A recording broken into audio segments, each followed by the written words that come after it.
The Crow.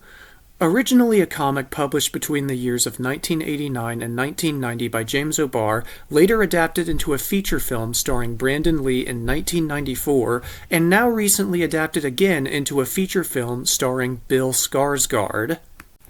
I promise I have nothing against Bill. I'm just clinically incapable of using pictures of him that don't look weird. The franchise saw its popularity skyrocket with the release of the 1994 film, becoming a cult classic that continues to enjoy success as an icon of Gothic storytelling to this very day. It was this continuing popularity which probably served as the main reason that studio executives decided that they should remake it, as it would presumably have a built-in audience.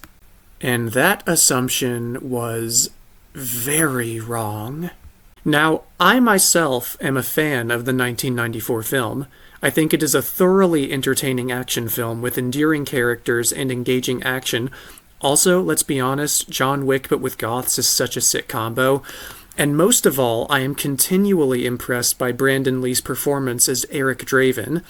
When I first heard about the film's premise, an action revenge film starring Bruce Lee's son, I immediately assumed it was a case of nepotism and/or stunt casting, that the filmmakers cast the son of a famous martial artist for name recognition, and so that they could get an actor for the main part who could perform his own stunts. I was not at all prepared to see Lee give an all-star performance which, as far as I'm concerned, ranks alongside Heath Ledger's Joker as one of the greatest performances in a comic book movie ever, and it makes the fact that he died during the making of the movie all the more tragic. To put it succinctly, The Crow 1994 is in many ways a masterpiece which deserves all the love it gets. And by all accounts, the same cannot be said for The Crow 2024. Now, I want to be very clear at the outset. This is not a review of The Crow 2024. I have not seen the film. I have, however, heard about the film's ending and want to talk about it. If the fact that I have not seen the film concerns you, don't worry. I am not talking about the film's quality. I am not making a video about whether or not you should see it. I want to be completely transparent on this. It might be a phenomenal movie. I don't know a single person who thinks so, but it might be. I just don't know, and I probably won't ever know because I have no interest in seeing it. But I do want to talk about what its ending means, both for the film itself and for the people who made it. Now, before I talk about the new Crow's ending, I need to talk about James O'Barr, the man who wrote the comic upon which both of these films are based. As I mentioned before, O'Barr wrote The Crow between the years of 1989 and 1990, but what I did not mention is why he wrote them. You see, O'Barr originally conceived of the idea of The Crow as a way of dealing with the death of his fiancée at the hands of a drunk driver.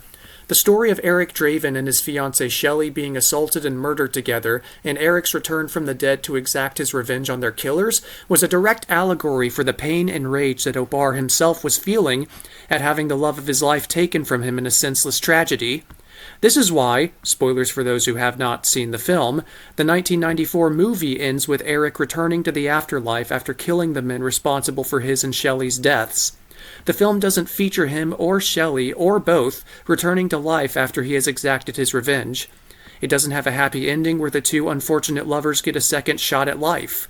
Once Eric has fulfilled his purpose as a spirit of vengeance, he moves on to the afterlife. Because that's all you can do when you lose a loved one. Move on. Eric and Shelley don't get a happy ending because O'Barr and his fiancée didn't get a happy ending, and Eric's journey of revenge is an allegory for O'Barr's own journey through grief. To have either of those characters return to life would be to fundamentally misunderstand the point of the comic which O'Barr was writing. Now, how do you think The Crow 2024 ends? If you guessed Shelley comes back to life, then you'd be right. This is what I mean when I say I don't think I need to see the full movie to talk about this topic. It doesn't matter what the movie does to explain or justify this decision. Shelley coming back to life could be incredibly well written and be a perfect payoff to the story that the filmmakers were telling with the remake. It could be done perfectly, and it would still mean that the filmmakers have misunderstood the point of The Crow. The Crow is in many ways more than a story. It is a man's diary chronicling his struggles with grief and depression over a real-life tragedy that he suffered. It's an allegory for his own experiences, realized in brutally honest detail. It's not supposed to have any sort of catharsis for its characters. Eric Draven and Shelley were dealt a horrible hand because James O'Barr was dealt a horrible hand. Eric Draven and Shelley aren't returning from the dead because James O'Barr's fiancée isn't returning from the dead. The Crow is a real-time therapy session for its author, and any storytelling decision that undercuts that represents a fundamental misunderstanding of the story. Now, to be fair, there is a reality where The Crow could have had a happier ending for Eric and Shelley.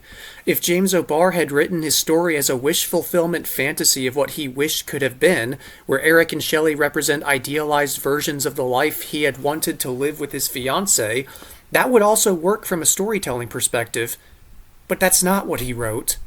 What he wrote was a profoundly honest exploration of grief in the wake of a real-life tragedy, grappling with the mix of depression and rage he felt at the untimely death of a loved one.